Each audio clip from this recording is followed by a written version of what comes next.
Conchi Aldón, leyendo el comienzo de esta novela con la presentación de Alfonso Pérez de Guzmán, que va a ser el fundador de esta casa, un personaje fascinante que a partir de las crónicas laboratorias escritas 200 años después de la muerte por Barrantes Maldonado, Juan Luis nos va a ofrecer un retrato más ajustado a la realidad.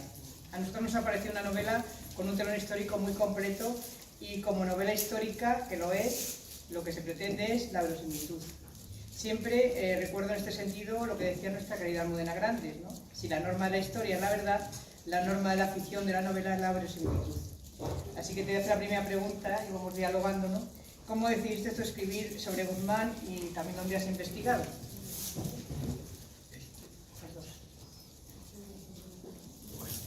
Buenas tardes, muchas gracias por estar aquí, muchas gracias al Club de Lectura por invitarme. Yo vengo siempre encantado, muy honrado, porque sinceramente no estoy acostumbrado a ver tanta gente en actos literarios y de todo, aunque no tengo mucha experiencia en el mundillo de la difusión de los libros, porque como ya he dicho, fíjate, yo tengo otra profesión y esto para mí un poco accesorio. De todos los actos en los que yo participo, los que hago en Sanlúcar son los que me gustan más, son muy interactivos porque ya dialogo con gente que ha leído la obra, con lo cual vengo todas las veces que quiera y además de verdad con un inmenso placer porque es para mí un gustazo poder dialogar con gente que ha leído ya la obra, que le ha causado un interés y que ha mostrado ya una atracción por una idea que es como un hijo, ¿no? Los libros son como hijos en el sentido de que tienen un periodo de gestación muy largo. Aquí la gente vivía de la ganadería y del saqueo de los vecinos, y de vender y comprar esclavos y de la guerra, durante muchos años. Y claro, eso es lo que hace que el hilo de mis novelas, que son cronológicamente Lloran las piedras por Al-Ándalus, que es la conquista de Andalucía, pero visto desde el punto de vista de un andalusí que vive en Jerez, que él siente que le están echando de su casa, porque era su casa.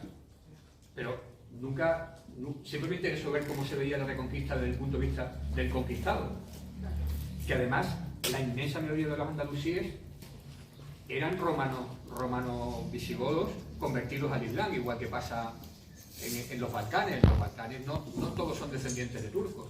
Los musulmanes de los Balcanes son eslavos que se convirtieron al Islam. Pues igual pasaba aquí, la inmensa mayoría de los andalusíes eran de la misma sangre que los cristianos, solo que les dividía algo que en aquella época era una cima insalvable, que era la religión. Casi hoy también, pero bueno, menos.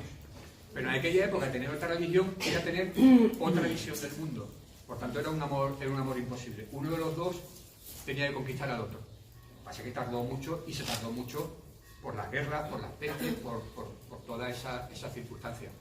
Y eso creo que en buena medida es lo que explica cómo es Andalucía hoy. Cómo es Andalucía y que para lo bueno y para lo malo.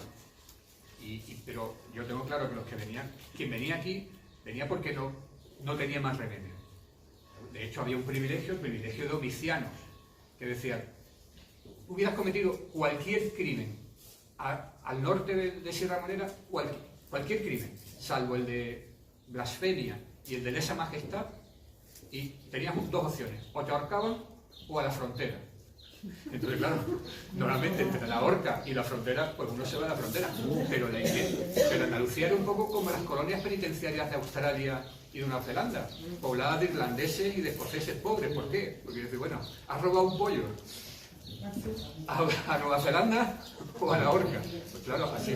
Pues Andalucía era por el estilo, ¿de acuerdo? Aquí la gente venía porque no tenía barreras o porque se moría de hambre, y entonces venían de Galicia, de Asturias, de Navarra, andando, que la inmensa mayoría se morían por el camino, o venían obligados por un privilegio domiciano, o intentando hacer fortuna, que también era una zona donde había posibilidad de hacerse rico, y eso está en todas las crónicas. Es decir, los que llegan a pie, caballeros se facen. Eso ya en esa época en Europa era casi imposible, porque la sociedad estamental era muy poco permeable. Pero aquí todavía se podía, y Guzmán el Bueno es un ejemplo. ¿Por qué se podía? Porque con la fuerza de las armas, en una situación de guerra continua, sí podías, digamos, acceder a algo, era casi imposible. Que un bastardo llegara a tener el poder político que él tuvo, yo no conozco otro ejemplo, pero claro, yo me concentro en partes de la historia muy específicas, a lo mejor sí hay, ¿no? Pero yo no tengo noticias de otro así.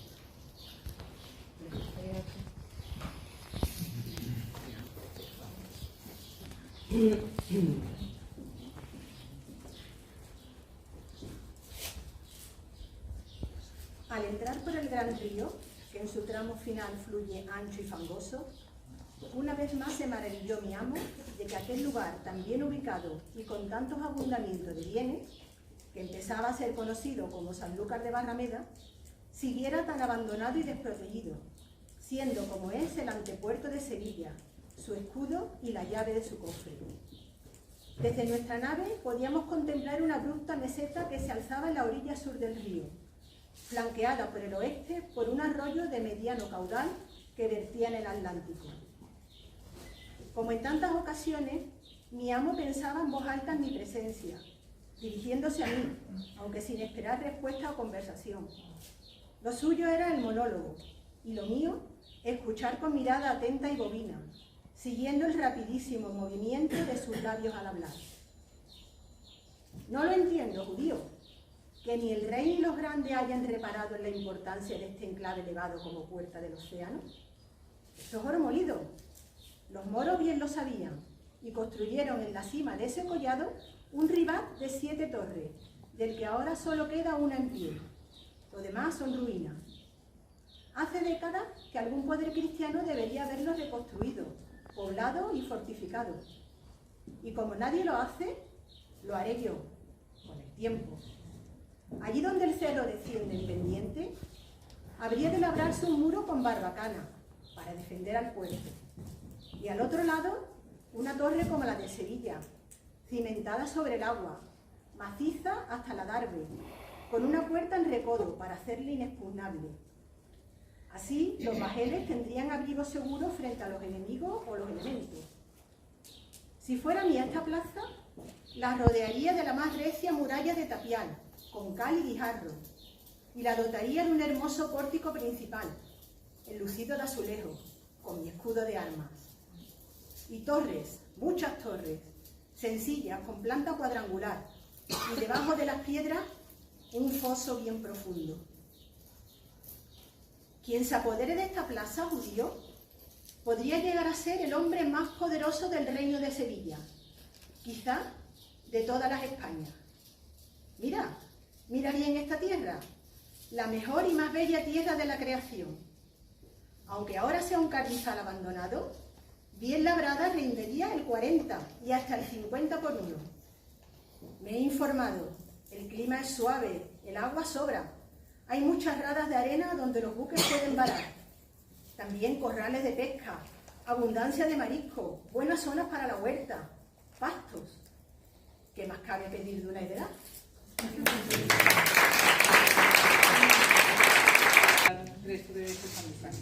Por lo que cuento ahí, porque partimos de la base de que yo presupongo que para conseguir lo que consiguió tenía que ser una persona de virtudes excepcionales, físicas e intelectuales, porque eso no lo consigue cualquiera. Sus virtudes físicas están fuera de todo lugar porque era conocido por su envergadura, por su fiereza, eso. Sus virtudes intelectuales, pues según parece, después hablaremos de eso, se deben más a su esposa, María Coronel, que es la verdad, como suele ocurrir tantas veces, él fue la verdadera cabeza de la gestión del negocio y fue la que movió los peones para crear la casa. Su oficio eran las armas y derrotar y intuición militar. Entonces eso es absolutamente ficticio. Yo no sé, hombre, qué pasó por el río, seguro. Esto siempre fue una zona deseada desde el tiempo de los romanos. Bien aguada, con un clima templado. Los romanos hicieron de esto el mejor sitio del mundo. Eso está en Gibbon o cualquier historiador, y los romanos consideraban que esto era el jardín de las Estériles, el sitio donde la vida era más plácida. Y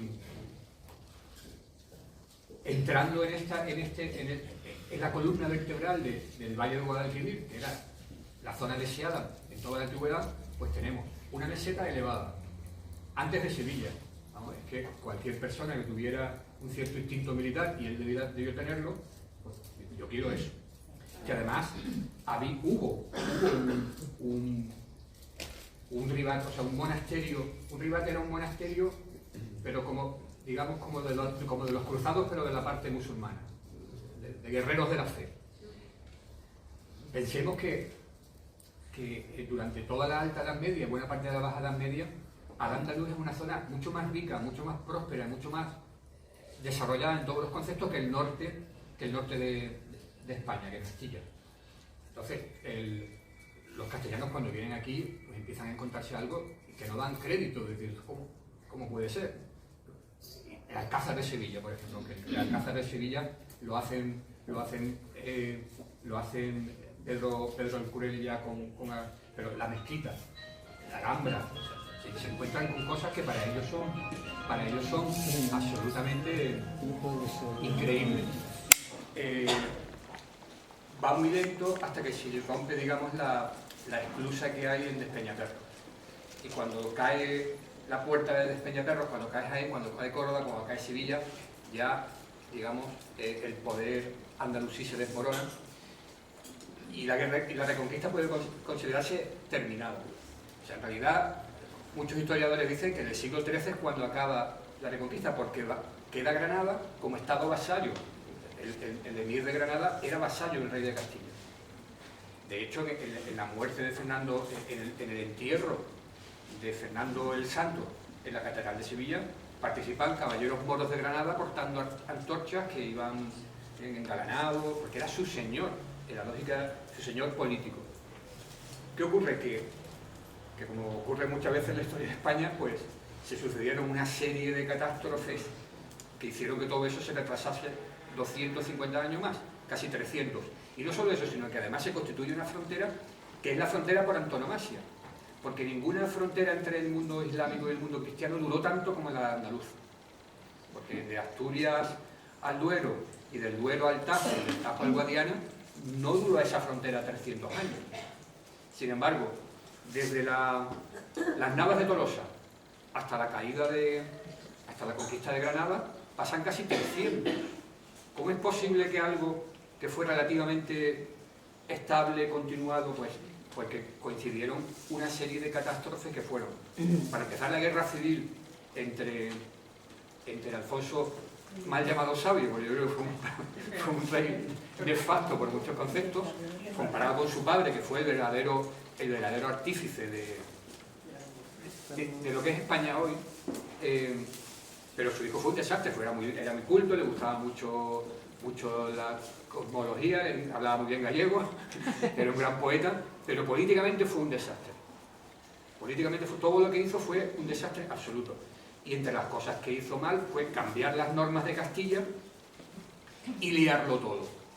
Con lo cual, teóricamente, los descendientes de su primogénito, Fernando de la Cerda, eran los que iban a ser reyes, pero como él cambió el derecho castellano, muy germánico, por el derecho romano de las partidas, pues entonces tenía que sucederlo el segundogénito, que era Sancho IV. Claro, los descendientes de Fernando de la Cerda, que eran además nietos del rey más poderoso de la época, que era Jaime I el Conquistador, el rey de Aragón, dijeron, no hombre, no, eso no puede ser. Entonces se crea una guerra civil donde todos luchan con todos y donde los enemigos de antes se convierten en amigos. Y da igual su religión, porque hay una frase textual en la novela que yo la traigo de los hechos de las fuentes de la época, que dijo el rey sabio, Alfonso X, cuando le reprocharon en alguna medida por qué se aliaba con el sultán de Marruecos contra su hijo, que a su vez era aliado del señor de Granada.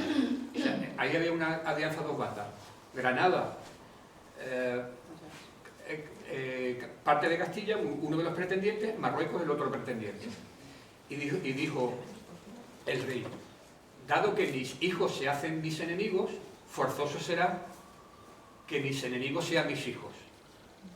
O sea, diciendo, bueno, mi hijo me ha traicionado, mi hijo ha roto el esquema que yo tenía. Entonces me tengo que aliar con mis enemigos. Entonces, el que consigue, parece que el que consigue la alianza entre el emir de Marruecos y Alfonso X es la mediación de Guzmán el Bueno, que además es el que pone la pasta para esa guerra. Y por eso cuando viene a Castilla y viene pues, bajo palio, ¿no? como el rey del mambo, ¿no? Viene aquí diciendo, no, yo te traigo como aliado al señor más poderoso de la época, porque Abu Yusuf fue el último gran emir bereber, el señor de los benimerines que su designio, como todos los invasores africanos, no era conquistar España. España era o sea, en todos los designios de los conquistadores de África era textualmente que los caballos de los musulmanes abrevaran en las pilas de San Pedro. O sea, ellos tenían dos objetivos, que eran Constantinopla y Roma. Uno lo consiguieron, como todos sabemos, y el otro no. Y la mala o la buena suerte, depende de cómo se mire, es que nosotros estábamos en el camino. Pero los musulmanes no es que quisieran conquistar España porque España les gustara mucho, aquí se comiera muy bien o esto, sino porque estaba de camino. O sea, porque primero conquistaron Egipto, después Libia, después Marruecos, y en su designio que era conquistar todo igual que los cristianos, ¿de acuerdo? O sea, que esto no es una historia de unos buenos y otros malos, porque los cristianos también querían, o sea, el rey Alfonso quiso conquistar el norte de África como un camino hacia liberar la Tierra Santa. O sea, que en la lógica política de la época, un señor lo suficientemente poderoso lo que quería era conquistar el mundo. Bueno, no es algo que nos tenga que sorprender. Entonces, se alía Alfonso X con el emir de Marruecos, mientras que su hijo, nieto de Jaime el Conquistador y con el apoyo de los aragoneses, se alía con el sultán de Granada, que además traiciona a su señor feudal, que es Alfonso X. Y la guerra es pavorosa. Además empiezan ya a haber epidemias de peste negra, Andalucía empieza a despoblarse, como dice Cizaña, no se podría sembrar porque el bueno pues lo vio y dijo, eso lo quiero yo. ¿Cómo lo consiguió? Pues en alguna de las carambolas, porque aquí yo le presto al rey y me da esto el señorío, pero ahora yo esto no lo quiero y te lo cambio por aquello. Y era así, te cambio Alcalá, porque él fue señor, te lo cambio por Vejero, pero Alcalá está más lejos de la frontera. Todos estos eran cambalaches en los que yo creo que buena parte era la mujer. Ahora vienen la reina y doña María. Estas dos mujeres se van a convertir así de repente en la reina, doña María de Molina, y en María Colonet, la mujer de Guzmán. Que van a hacer el diálogo y a ver lo que dice.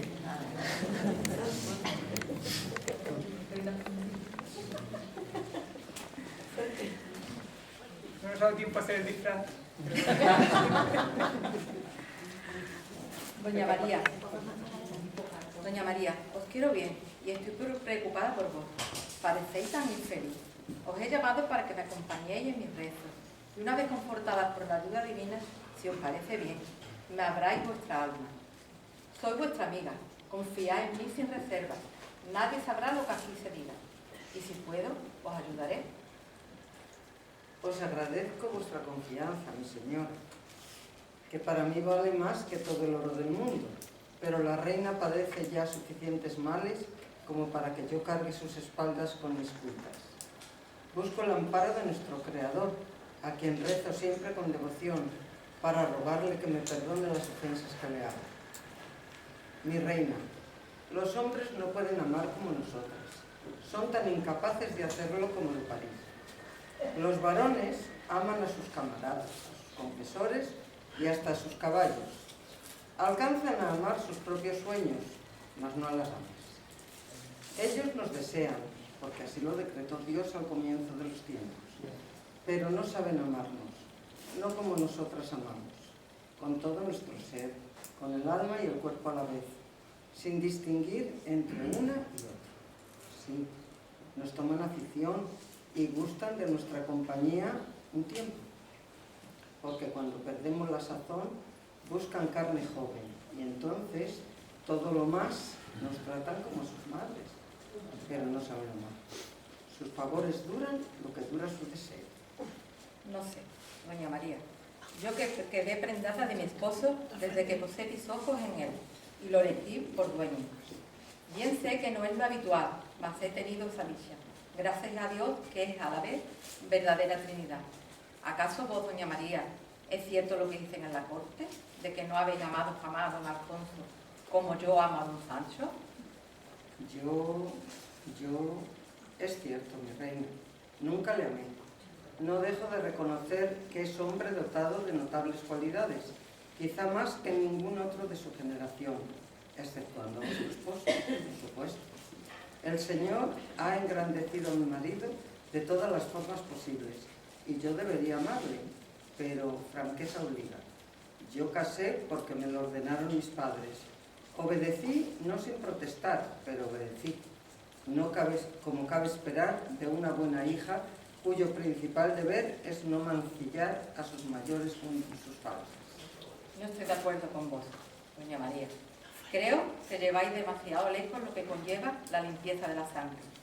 ¿Y que si su madre fue una mora? Todos en Sevilla reconocen en su cuerpo y en su espíritu la clara huella de los humanos, una estirpe antigua y honorable. Sí, mi reina, tenés razón. Eso sería lo mejor para todos, pero no puedo.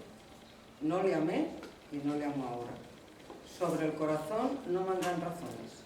Yo nací mereciendo ser querida por lo mejor de Sevilla, o al menos por un igual. Y si no le amé cuando era moza, virgen y estúpida, ¿cómo amarle ahora que mancha mi fama y la suya con sus barraganas? Ese delito no lo espía el arrepentimiento.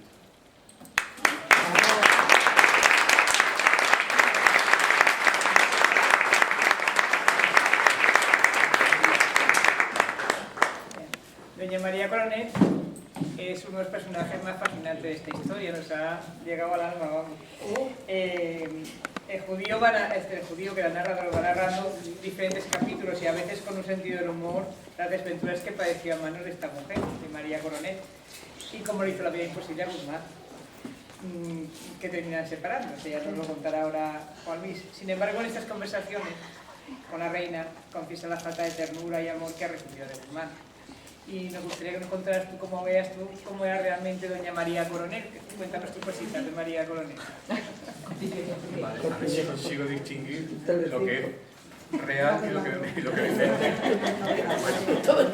Bueno, un inciso primero, esa conversación es entre las dos de las mujeres más brillantes de la historia de España, María de Molina y María Coronel. España es un país, tiene una historia de mujeres impresionantes, no solo la reina Isabel, aunque parece ser la primera, porque entre las cosas que creo que nos han contado mal de la historia es que no ha habido participación de mujeres y que las mujeres han sido, digamos, un factor secundario de la historia de España, cuando no es así. Incluso nuestro derecho le concede, el derecho castellano, no tanto el catalán, y el derecho castellano le concede muchos privilegios a la mujer. Nuestro régimen de gananciales es el que se impera por defecto, cuando eso en Europa es algo verdaderamente extraño. O sea, la mujer siempre ha tenido mucha presencia y tenemos no solo a María de Molina, a Doña Urraca, en fin, hay muchas reinas cuando eso en otros países del norte de Europa presuntamente más avanzados ni se soñaba. Entonces, María Coronel, ¿qué le pasaba? María Coronel, yo imagino, uno de los linajes más antiguos de Castilla. Sus padres es familiares del rey de Castilla, que esperaba ser amado por lo mejor de Sevilla. Y como la familia necesita efectivo y está mal, como suele ocurrir con muchas casas nobles, que tienen mucho, como decirlo, mucho don y poco din, tenían mucho don y poco din, pues dice, no, María, tú te vas a casar con este que nos va a meter aquí una tonelada de oro. Y claro, María no podía más que decir que sí. Pero ella me da la impresión de que, no lo sé si eso lo he parido yo totalmente o de alguna forma lo he inferido, que debió considerarse poco para alguien que era bastardo, que se decía que su madre era mora, que probablemente fuera engendrada una de las esclavas moras de... Porque el padre, yo he inventado que el padre no se acuerda del niño, porque los señores... Después de una cena iban a excusar al excusado de fuera, veían a una moza, les gustaba, la tumbaban, la preñaban y ya no... Vamos, Y después veían un niño por el pueblo que se... Oye, pues esto se parece a mí. Esto era habitual, pero no solo entre los grandes señores, incluso entre los medianos señores. O sea, los poderosos de esa época regaban los alrededores de bastardos. Y eso era, yo creo que en toda Europa. Entonces, por mucho que este hombre fuera inteligente, guapo, rico, era posiblemente hijo de una esclava mora. Medio moro porque ha pasado en África desde los 14 hasta los 20 y pico años. Tan fluido en árabe. De hecho, la última duquesa defendía que era moro. Sí. Cosa que yo creo que difícil de probar, pero bueno, como posible es, por una frase de una crónica, una de las cartas con Sancho IV. Pero si no era moro, era medio moro, de sangre, posiblemente. Y que que tenía sus mercenarios modos con lo que se expresaba fluidamente en árabe. O sea, para una noble de lo mejor de Sevilla, de esa época eso debía ser un horror. Pero se casó con él, porque además le dijo, entre los favores que le quiso hacer el rey, dice, Alfonso, ya es hora de que te cases. Dice, y te voy a buscar una mujer brava, rica y fea. Eso lo he leído yo en alguna parte, pero no sé si es ficción o es una de las crónicas. Pero eso es lo que le dijo a Alfonso. Y decía que era brava, bravísima, rica, pero sin efectivo, y fea, por lo visto, no era muy agraciada. Pero de la crónica de Barrantes y la de Pedro de Medina se infiere que la verdadera cabeza en la gestación de la casa es ella, la que le administra los dineros. Por ejemplo, uno de los problemas que tuvo el Guzmán cuando vuelve, porque Guzmán él se va a África, según parece, sin intención de volver, porque aquí están sus hermanos legítimos, que sus hermanos legítimos debían poderse verde de envidia cuando veían al más fuerte, al más rico, al más inteligente, que además le dijo al padre, vete porque esta gente te van a quitar de aquí. Se va a África con 14 años. ¿Y por qué vuelve? Vuelve porque lo llaman, pero lo llaman porque quieren utilizar sus tropas que ya son afamadas en África. Pero él posiblemente nunca pensó en volver. Y cuando vuelve, decanta la guerra, inclina la balanza de la guerra en buena medida a favor del rey Sancho. Entonces el rey Sancho lo quiere premiar. Y le premia como una mujer, y entonces María Coronel vuelve a África con él. Pero el problema que ahora tienen es cómo se vuelven de África con el oro, porque... Y entonces se cuenta en alguna de las crónicas que María Coronel se fue primero a Sevilla y él se quedó con Abu Yusuf, con su señor en África, que no le iba a dejar llevarse de ahí ni un duro. Pero entonces le manda a la mujer higos porque le gustan mucho. Y se cuenta en alguna parte que dentro de cada higo iba un doblón. O no sé si eran higos, dátiles, perdón. Dentro de cada dátil iba un doblón. Entonces, escamoteó, posiblemente con la colaboración, escamoteó buena parte de la fortuna en oro de Marruecos por una u otra vía. Como la droga, ¿no? Sí, como las 2 toneladas de droga que había en el barco ese con las 18.000 vacas. Bueno, esto está inventado, además estamos en la tierra de contrabando por antonomasia. Porque toda esta zona del Guadalquivir. Entonces María Coronel debió ser el alma de la casa. O sea, la verdadera fundadora intelectual de la casa es con el brazo y el poder militar de Alfonso Pérez de Guzmán y con el talento organizativo de María Coronel. Pero María Coronel, entre las cosas que tenía, es que no podía soportar, que tampoco era propio de su época, las infidelidades de su marido, que hoy nos parece normal, pero en aquella época era una rareza, porque lo anormal era tener un marido fiel. O sea, sin embargo, esta mujer, por lo visto, es que no lo toleraba. Y sin embargo, las juergas que se corría el Guzmán con sus amigotes en Sevilla eran sonadas, o sea, era una cosa... Entonces, en una de estas, le dijo María Coronel, pues ya no voy a cohabitar contigo más. Y eso está implícito en la crónica, pero lo dicen de una forma tan absolutamente literaria que lo voy a contar, pero es, por supuesto, inverosímil. Dice Barrantes Maldonado, cuando él estaba en África, su mujer, como lo quería tanto, que era evidentemente mentira, sintió por él un gran deseo. Y antes que pegar, cogió tizones de la chimenea encendidos y se los metió por salvasear aparte. Que lo dice Barrantes Maldonado. Y de las resultas de meterse un tronco ardiendo, o sea, unas brasas por ahí, dice que quedó impedida para toda procreación. Eso evidentemente no sé.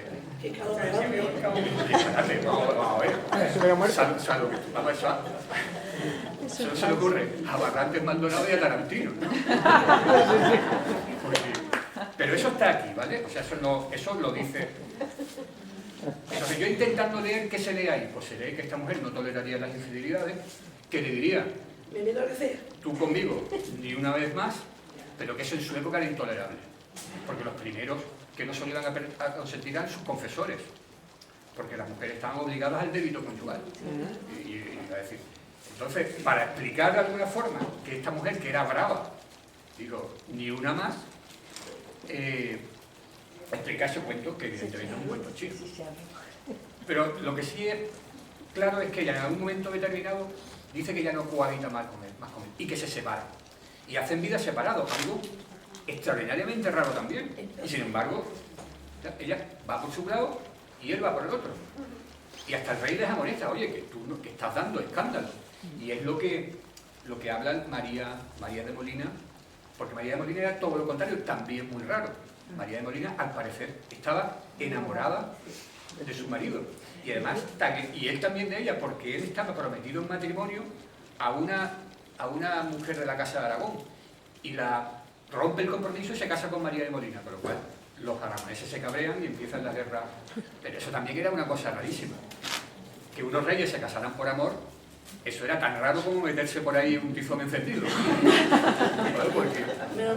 Porque era una cosa que decir, los reyes se casaban porque tenían que casarse y punto. ¿De acuerdo? Pero también eso María de Molina es excepcional. Entonces, ese diálogo, que por supuesto es ficticio, es entre una mujer rara porque quería a su marido y una mujer rara porque no lo quería, que eso era lo normal, también hoy, sino porque dijo, no solo no lo quiero, sino además no voy a vivir con él y no voy a tener conocimiento bíblico con él, como dirían los confesores. No lo voy a dejar de conocer bíblicamente, cosa que era absolutamente desusado, y de hecho ella no vuelve a parir. Entonces, entre las cosas por las que Barrantes no vuelve a parir, porque lo normal en esa mujer era pasarse preñada en esa época desde los 14 hasta que se moría de parto. Sin embargo, ella deja de concebir. Y deja de concebir porque dice Barrantes Maldonado, es que como cuando le entró el calentón ese, cuando él estaba en África, hizo esa cosa tan rara, pues ya quedó impedida para la procreación, y aunque siguió conociendo bíblicamente a su marido, ya no pudo preñarse más, pero evidentemente. Entonces, es un ejemplo de cómo yo tomo algo que evidentemente es ficticio, porque yo no me lo creo, yo creo que no se lo cree nadie en su ficticio, pero muy bonito. Podemos seguir hablando de esta novela, que es una novela nodriza. Digo una novela nodriza porque se pueden sacar, fíjate tú, de María Coronel, de doña María Molina, de todo. Así que es mejor que la leáis y saquéis vuestras propias conclusiones. Darte la enhorabuena porque nos has ofrecido una narración intensa, con las hazañas del protagonista, con las grandezas y los contrapuntos como ser humano que era, y sobre todo nos has ayudado a conocer la realidad social de una época en la que poco conocíamos, como fue el final del siglo XIII y principios del XIV, y también de nosotros, de los andaluces y andaluzas, ¿no? Que somos descendientes, como ha dicho él, de aquella gente que vino del norte, también, porque en Andalucía creo que queda un poco, pero sí que somos también, aunque mucha gente dice tú, que eres de extraña, ¿no? Si aquí también vinieron los de Zamora, que yo soy de Zamora. También vinieron los de Zamora y también dejaron aquí su sangre. Entonces somos descendientes de aquellas personas que vinieron a la frontera a sufrir, como hemos dicho, a pasarlo mal, porque lo pasaron muy mal en aquellos tiempos, porque les robaron animales. Les pasa lo que nunca nos contaron en la escuela.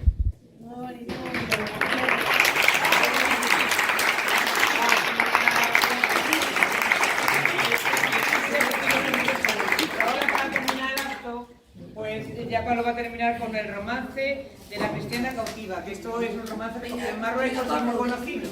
Así que le da a Pablo y ya luego después Michel vende los libros, si alguien quiere comprarlo, luego lo firma el autor, ¿vale?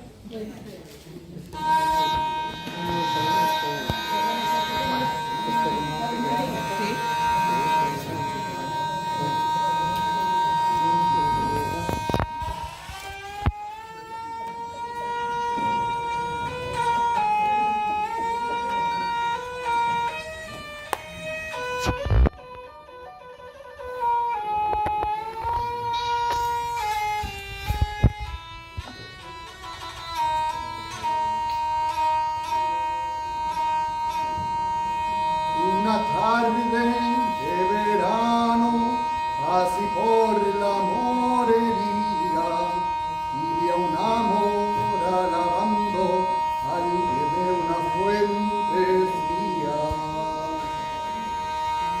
Yo le dije, mora bella, yo le dije, mora linda, deja beber de mis caballos, de esas aguas cristalinas. No soy mora, caballero, que soy cristiana nacida. Me cautivaron los moros, día de Pascua florida.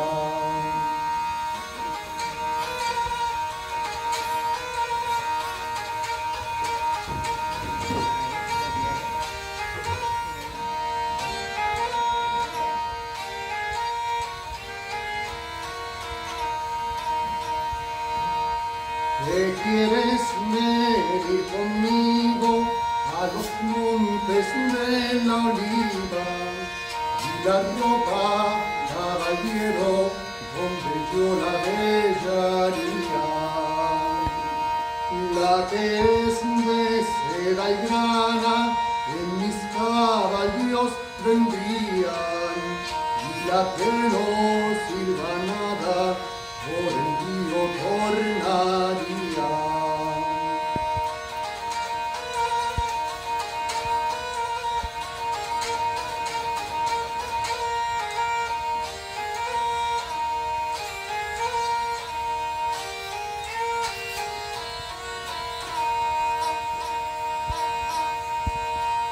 Al subir a aquellos montes, la niña llora y suspira. Porque lloras, niña bella, porque lloras, niña linda. Lloro porque en estos montes mi padre a cazar venía, con mi hermanito Alejandro de compañero traía. Abrí puertas y ventanas, balcones y galerías, que por traer a una esposa os traigo a una hermana mía.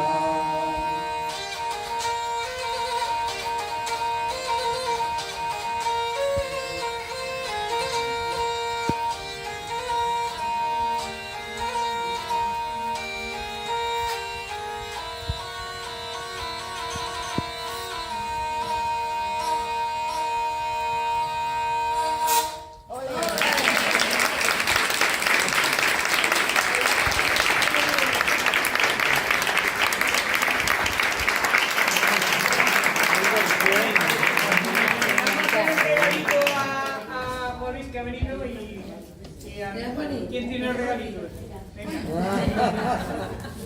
Un detalle, un pequeño detalle de esta humilde club de lectura. Ella que es de Vejer y vamos, he disfrutado el libro porque hablaba de Vejer. Dale mi Pablo más bonito, ¿eh? Vamos a Vejer y fíjate tú, yo he descubierto, Juan Luis, yo he descubierto ahí, resulta que mi pueblo también figura en tu libro. ¿Cuál? Un pueblo pequeñito, Castronuevo. No, pues yo no me acuerdo. Y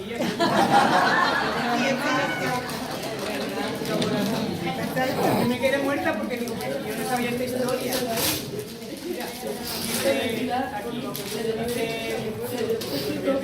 Infante consiguió renunciar a la corona y rindió homenaje al sobrino a cambio del señorío de las villas de Mansilla, Paredes, Peinar, Río Seco, Castelnuovo y Cabrero.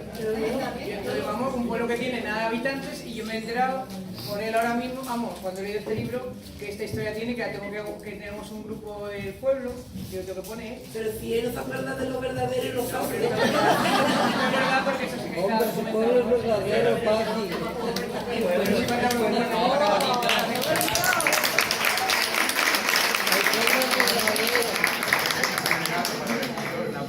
Bonito. Machado.